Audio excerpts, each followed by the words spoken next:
welcome to my video. Kenalin, aku Kanzalia Nirmala Kausa, biasa dipanggil Kanza. Aku mahasiswa BK dari Universitas Negeri Yogyakarta.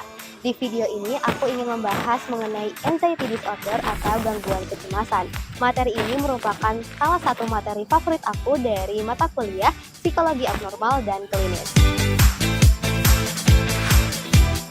Alasan saya memilih materi anxiety disorder atau gangguan kecemasan ini adalah karena materi ini sangat dekat dengan kehidupan kita sehari-hari. Hampir setiap orang mengalami yang namanya kecemasan, kegelisahan, takut, khawatir, dan sebagainya. Namun mereka belum mengetahui apa itu yang namanya gangguan kecemasan yang mereka alami. Seperti apa sih pengertiannya, lalu faktor-faktornya seperti apa, ciri-cirinya apa, dan bagaimana cara mengatasinya.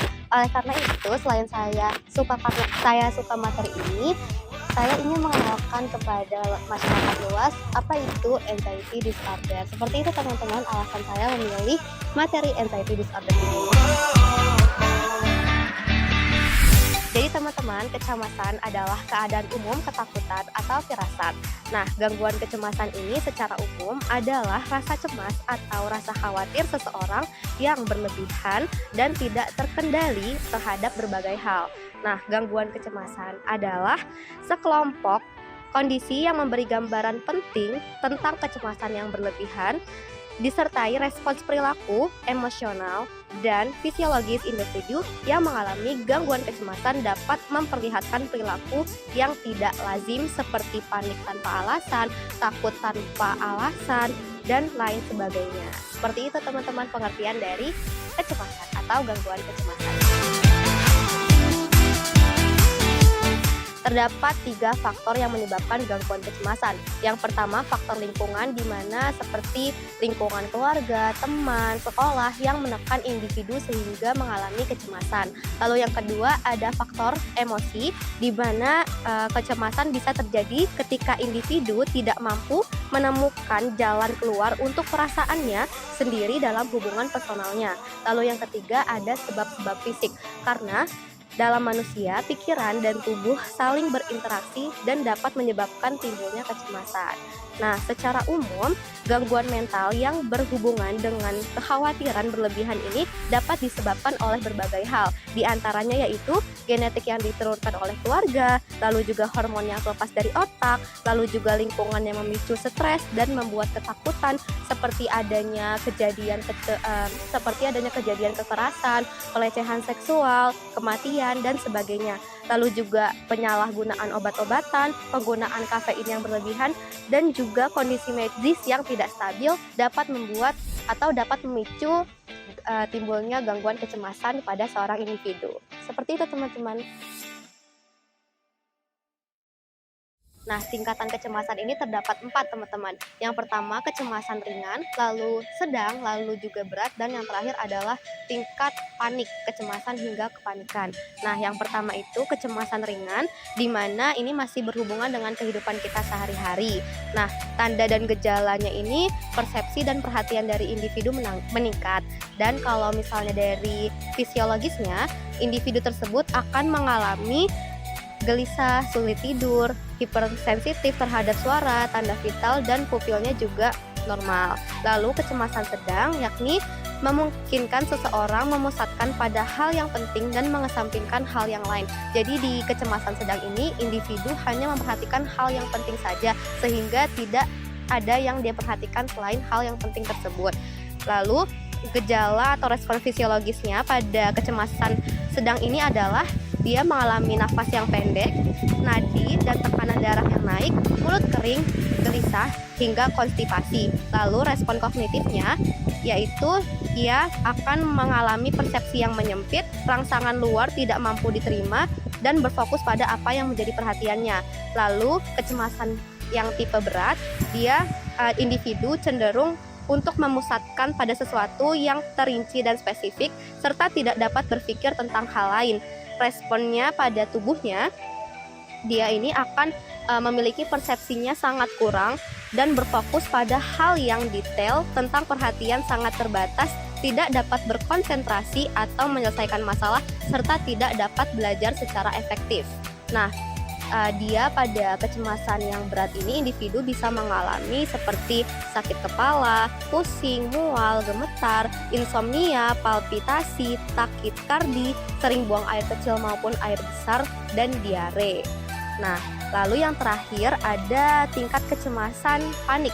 Nah, pada tingkat panik dari kecemasan berhubungan dengan terpengarah, ketakutan, dan adanya teror dalam dirinya.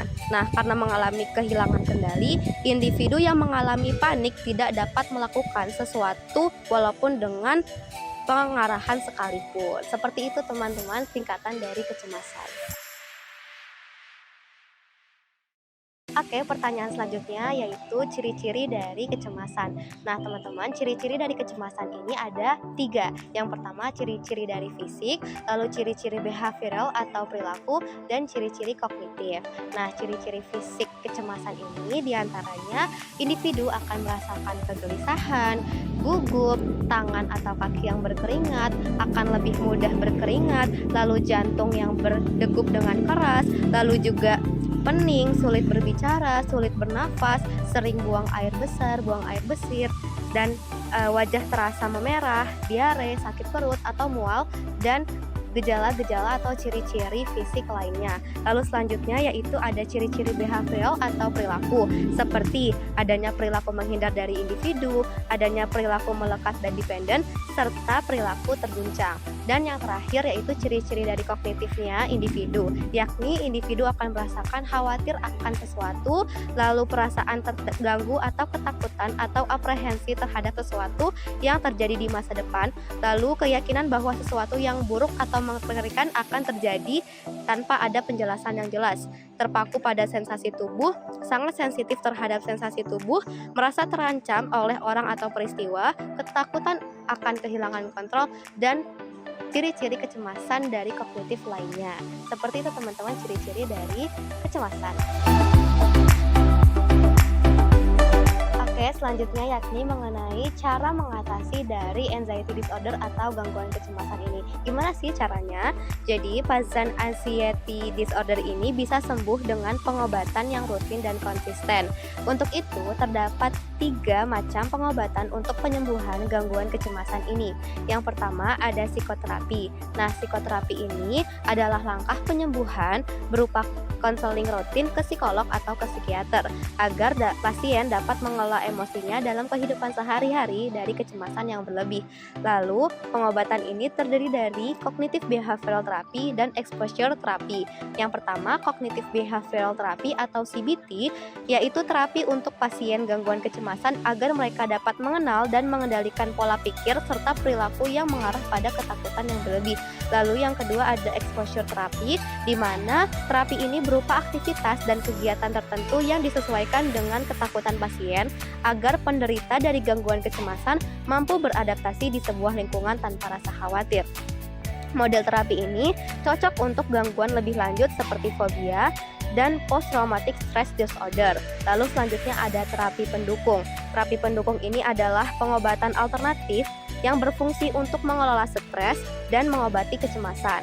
Nah, aktivitas pendukungnya adalah yoga, meditasi, hingga membuat strategi untuk hidup secara mindfulness. Lalu yang terakhir ada pengobatan medis. Nah, pengobatan medis ini merupakan penggunaan obat-obatan yang direkomendasikan oleh dokter spesialis jiwa yang bukan berfokus untuk penyembuhan anxiety disorder, tetapi untuk memperbaiki gejala-gejala yang timbul. Nah, obat-obatan yang biasa digunakan adalah seperti benzodiazepin, lalu antidepresan, dan beta blocker. Nah, beta blocker berfungsi untuk meredakan debar jantung berlebih pada yang menyebabkan pada kondisi fisik seseorang. Nah, seperti itu teman-teman dari beberapa cara untuk mengatasi anxiety disorder atau gangguan kecemasan. Contoh kasus gangguan kecemasan ini saya saksikan di YouTube Menjadi Manusia yang berjudul Dari Perspektif Orang dengan Gangguan Kecemasan dari Ridho Wiranata Kusumah. Yap, kisah ini datang dari Rido Wiranatakusumah, seorang pemuda yang mengalami anxiety disorder. Rido bercerita mengenai anxiety yang dialaminya. Kecemasan yang dialaminya bermula ketika ia memasuki kuliah. Pada masa sebelumnya, Rido menjalani kehidupan yang normal, baik-baik saja, dan cenderung menyenangkan. Namun, ketika memasuki kuliah, Rido menjadi pemurung, selalu di rumah saja, dan membebani diri dengan target nilai kuliah. Rido juga sempat mencoba bekerja di usaha retail dan ia merasa kecemasannya semakin bertambah. Ia merasa sangat malu, tidak bisa beradaptasi dan tidak bisa sama sekali untuk bertemu dengan orang baru. Hal tersebut membuat ia membandingkan dirinya dengan orang lain dan merasa, kok mereka bisa tapi aku nggak bisa ya? Dan ia merasa sangat berbeda dari dirinya yang dulu, dan dia menjadi seorang yang pendiam, malu dan menjauhi diri dan teman-teman di lingkungannya. Rido berusaha memberitahu orang tuanya dan memeriksakan dirinya ke rumah sakit, namun hasilnya nihil, alias tidak ada penyakit fisik pada Rido. Hingga akhirnya Rido mencoba pergi ke psikiatri dan disitulah Rido didiagnos memiliki anxiety disorder. Dan dari situ juga ia dikasih obat dan diminum setiap hari. Ia suka merasa tiba-tiba merasa panik, mendengar hingar-hingar di kupingnya padahal tidak ada apa-apa yang ternyata hanya berasal dari pikirannya. Menurutnya, berobat ke psikiater cukup membantu, namun tidak begitu banyak yang membantu dalam mengatasi anxiety-nya. Ia masih merasa suka panik dan cemas, termasuk ketika ia bercerita tentang anxiety-nya ini. Rido juga pernah merasakan ketika ia berjalan bersama temannya, badannya tiba-tiba merasa kaku sekujur tubuh seperti orang stroke begitu saja, dan dia juga merasakan hal yang sama ketika berada di psikiatri. Dan satu-satunya yang ia lakukan untuk mengurangi hal tersebut adalah menelpon ibunya. Selain itu, pengalaman yang paling parah yang dirasakan Rido adalah Rido merasakan malu ketika anxiety-nya kambuh. Dia berpikir bahwa apa yang dia rasakan harusnya biasa aja, tapi itu ada begitu saja dan begitu terasa nyata, apalagi bila dilihat oleh banyak orang. Rido merasa tidak bisa bergaul dengan temannya seperti dahulu setelah memiliki anxiety ini. Namun, ketika ia mengunjungi psikiatri, anxiety Rido berkurang setelah terapi dengan dokter. Nah, menurut Rido, yang menyebabkan anxiety itu adalah Rido kerap memikirkan masa depan terus-menerus yang tidak jelas dan tidak sesuai. Dan penyebab dari Rido yang terus memikirkan tentang masa depan adalah dia tidak merasa menikmati hidupnya layaknya semestinya. Masa depan yang dia pikirkan tidak jauh dari masalah pernikahan, pekerjaan, dan lainnya berkaitan kehidupan dewasa lanjutnya. Lalu Rido harus terus diajak berbicara bila keluar dari rumah. Jika tidak diajak berbicara, dia akan merasa sakit kepala karena pikirannya sendiri. Dan Rido juga merasakan perbedaan dari sikapnya seperti lebih sering menjadi pemurung dan pendiam. Dokter kerap mengatakan bahwa apa yang didengar dan dirasakan oleh Rido itu hanya di kepala Rido saja. Oleh sebab itu, ia mencoba mengalihkan perhatian di pikirannya. Contohnya adalah bermain gitar, karena dia memiliki hobi bermain musik. Itu hanya mengalihkan, tetapi bukan menghilangkan anxiety-nya. Sosial media merupakan salah satu dari pemicu yang membuat anxiety-nya. Karena itu, ia merasa beban hidupnya semakin berat hingga dapat menyebabkan emosi naik hingga marah dan banting-banting barang. Ketika panik itu menyerang Rido, ia memilih untuk menyendiri sebagai obat penenangnya. Rido memiliki keinginan sembuh yang amat besar, karena dengan sembuh dia bisa kembali ceria dan mengobrol dengan temannya seperti semula. Rido juga berpesan kepada orang-orang yang memiliki nasib yang sama dengannya, yakni yang memiliki anxiety disorder, bahwa penyakit ini harus dilawan, karena ini hanya ada di kepala kita, bukan hal yang lain. Cara melawannya adalah dengan tetap terus menjalani hidup penuh dengan semangat, serta untuk orang lain yang tidak memiliki nasib seperti ini adalah jangan pernah merendahkan orang yang memiliki penyakit mental, karena itu tidak semudah yang dibayangkan. Oke, jadi itu guys penjelasan singkat mengenai anxiety disorder atau gangguan kecemasan dari saya. Mohon maaf bila terdapat banyak kesalahan. Semoga dengan materi yang saya sampaikan menjadikan teman-teman lebih paham mengenai gangguan kecemasan ini. Terima kasih sudah menonton video ini hingga habis. Semoga bermanfaat. Wassalamualaikum warahmatullahi wabarakatuh. Bye bye. See you in the next video.